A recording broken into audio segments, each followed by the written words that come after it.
একঘেয়ে পটলের ঝোল খেতে খেতে যখন আর ভালো লাগে না, তখন একটা উপায় তো আছেই, আর সেটা হচ্ছে পটলের ভর্তা। তো চলো আজকে তোমাদের সঙ্গে পটলের ভর্তা রেসিপিটাই শেয়ার করি।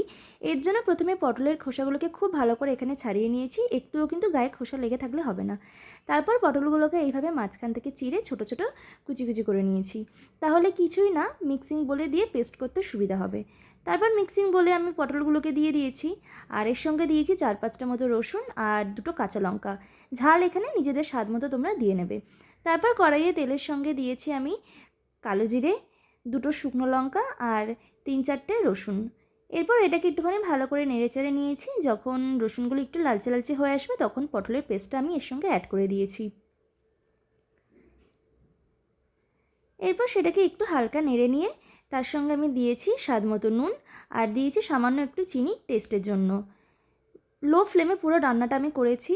ভালো করে অনেকক্ষণ ধরে এটা করতে হবে। যখন এরকম কালার হবে তখন নামিয়ে নেবে। ব্যাস, এবার গরম গরম ভাতের সাথে পরিবেশন করে নাও।